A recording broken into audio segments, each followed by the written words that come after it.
کہ جو کوئی شخص بھی اپنے آپ کو ہلاک کر لیتا ہے، اپنے آپ کو قتل کر لیتا ہے، اور جس وسیلے کے ساتھ اور جس ذریعے سے اپنے آپ کو قتل کرتا ہے، اسی ذریعے سے اللہ رب العزت کی طرف سے یہ اس کی سزا ہے کہ وہ جہنم میں جائے گا۔ جہنم کا عذاب الگ ہوگا، لیکن جس وسیلے سے اس نے اپنے آپ کو قتل کیا وہ اپنے آپ کو وہاں پہ عذاب الگ سے دے گا۔ جیسا کہ ابو ہریرہ رضی اللہ تعالیٰ عنہ کی روایت ہے کہ رسول اللہ صلی اللہ علیہ وسلم نے ارشاد فرمایا کہ من قتل نفسه بحدیدۃ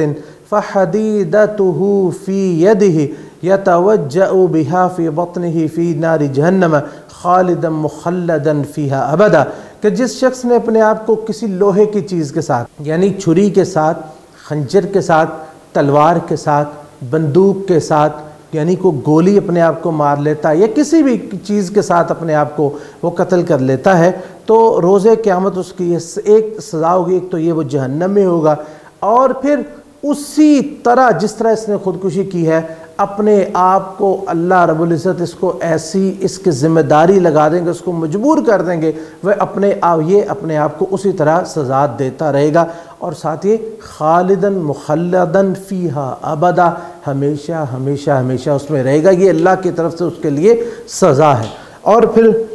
آگے فرمایا کہ ومن شرب السم فقتل نفسہ، جس نے زہر پی کے اپنے آپ کو قتل کر لیا، فہو یتحساہ فی نار جہنم خالدا مخلدا فیہا ابدا، تو وہ جہنم میں زہر پیتا رہے گا اور ہمیشہ لمبی زندگی، لمبا ایک عذاب اس کا جو ہے وہ زہر کے پینے سے اس کو ملتا رہے گا۔ ومن تردى من جبل فقتل نفسہ فہو یتردى فی نار جہنم خالدا مخلدا فیہا ابدا، اور جس نے اپنے آپ کو پہاڑ سے گرایا، یعنی پہاڑ سے گرایا، اور اسی کے ساتھ وہ شخص بھی جس نے کسی بھی اونچائی سے اپنے آپ کو، کسی بلڈنگ سے اپنے آپ کو گرا لیا، تو جہنم کے پہاڑ جو ہوں گے وہاں سے اپنے آپ کو گراتا رہے گا۔ یہ صحیح بخاری اور مسلم کی روایت ہے۔ اور ایک روایت میں آتا ہے کہ وہ بھی صحیح بخاری اور مسلم کی روایت ہے کہ نبی کریم صلی اللہ علیہ وسلم نے فرمایا کہ جو شخص اپنے آپ کو کسی طریقے سے بھی قتل کرتا ہے تو اسی طریقے سے وہ جہنم میں اپنے آپ کو قتل کرتا رہے گا۔ بعض احادیث اس بات پہ دلالت کرتی ہیں کہ انسان کتنا بھی عظیم عمل کیوں نہ کرتا ہو اور کتنے بھی اس کے اعمال شاندار کیوں نہ ہو، لیکن اگر وہ اپنے آپ کو قتل کر لے، خودکشی کر لے، تو اللہ تعالیٰ کی طرف سے اس کے لیے بھی معافی نہیں ہے۔ صحیح بخاری میں حضرت سہل ابن سعد الساعدی رضی اللہ تعالیٰ عنہ روایت کرتے ہیں، کہتے ہیں کہ ایک جنگ کا واقعہ ہے کہ ہم نے ایک شخص کو دیکھا کہ وہ مسلمان تھا، مسلمانوں کی طرف سے لڑ رہا تھا، تو اتنی بے جگری کے ساتھ اور اتنی بہادری کے ساتھ وہ لڑ رہا تھا، جدھر وہ جاتا وہ کشتوں کے پشتے لگا دیتا اور کفار کی صفیں جو ہیں وہ الٹ پلٹ کر کے رکھ دیتا، اور جدھر جاتا بہادری کے جوہر دکھاتا، اور ہم لوگ جو ہیں وہ اس کو دیکھتے اور اس کو کہتے کیا شاندار اس کا عمل ہے اور اللہ کے ہاں اس کا کتنا مقام، اس طرح کے الفاظ بولے۔ تو رسول اللہ صلی اللہ علیہ وسلم نے فرمایا کہ جس شخص نے کسی جہنمی کو دیکھنا ہو وہ اس شخص کو دیکھ لے۔ صحابہ کرام ایک دم پریشان ہو گئے، اور اتنے زیادہ پریشان ہوئے، غمگین ہو گئے، ایک دم اداس ہو گئے۔